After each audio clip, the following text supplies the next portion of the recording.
Wilson Fisk is not just a crime boss anymore. He is the mayor of New York City. And this time, Daredevil is not fighting criminals in the shadows. He is fighting the law itself. Season 2 of Born Again is not about revenge, it is about control. And honestly, from this teaser alone, you can already feel that this is going to be a full street level war. The teaser does something very smart. It does not open with chaos, it opens with calm. We see New York moving like everything is normal, but underneath that calm, something is wrong. Cause Wilson Fisk is mayor now, and that changes everything. He's not hiding anymore, he's not operating through backroom deals, he has legal authority, police backing, plus public influence. And with that power, he has outlawed vigilantism. That means Daredevil is officially a criminal now. This anti-vigilante task force is not just a cool new unit with guns. It represents a city that has decided fear is easier than freedom. This is no longer hero versus villain. This is justice versus legality.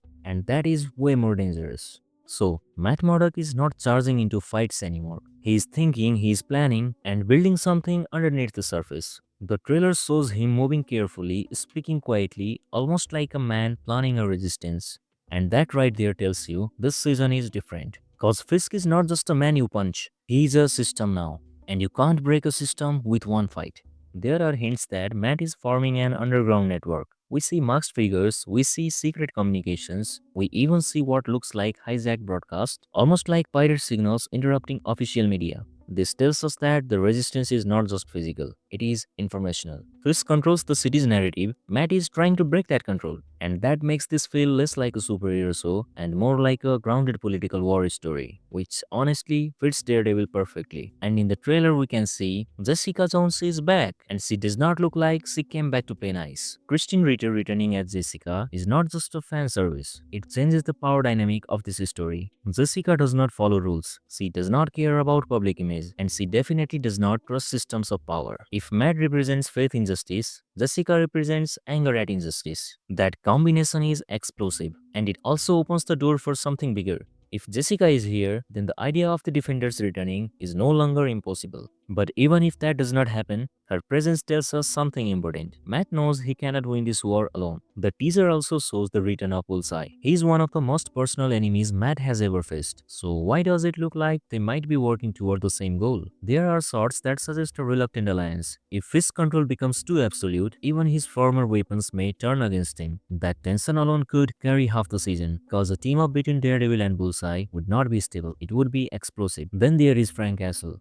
The Punisher does not believe in systems, he only believes in final solutions. His presence raises a serious question. If the city becomes militarized, does Frank escalate things even further? And if he does, how long before Matt is forced to choose between stopping Fisk or stopping Frank? That moral conflict could be one of the most powerful parts of this season. Now here is something subtle but important. Those blood-painted murals in the background are not random. If you have seen the previous season of Daredevil Born Again, you know about Muse. He is a serial killer who turns victims into art. His presence in a city already on edge would create panic. If Muse is operating while Fisk controls the city, it would serve two purposes. First, it justifies Fisk's extreme policies. Second, it pushes Daredevil into a psychological war, not just a physical one. Cause Muse does not want power, he wants expression. And that makes him unpredictable. Now let's talk about poor Foggy. Foggy appears in the teaser, and that was quite surprising. Cause if he truly died before, then why show him now? Well, it could be flashbacks, but there is a possibility that his death could have been staged to protect him. In some comic runs, Foggy fakes his death to survive bigger threats. If that is happening here, then Matt may be fighting this war with hope he does not even realize he still has. Cause Daredevil without Foggy is a darker version of himself, more isolated, more dangerous. If Foggy returns in any real way, it could pull Matt back from the edge, and that might be the emotional core of this entire season. Matt is seen wearing a darker suit, but this time it feels tactical, more prepared, less symbolic. The white DD logo over the red base feels like a statement. He is not hiding anymore, he is declaring something. This could be inspired by the Back in Black comic arc, where Daredevil embraces a more aggressive identity. If that is the case, then season 2 might be about transformation, not just of the city, but of Matt Murdock. So, how season 2 could end? Fisk tightens control, the AVTF becomes more brutal, public opinion starts shifting, and Jessica pushes Matt toward bold action. Punisher pushes him toward violence, Bullseye pushes him toward chaos, but ultimately, Matt chooses something different. He exposes Fisk, not by defeating him physically, but by breaking the illusion, by proving that power built on fear cannot last. The final confrontation might take place in public,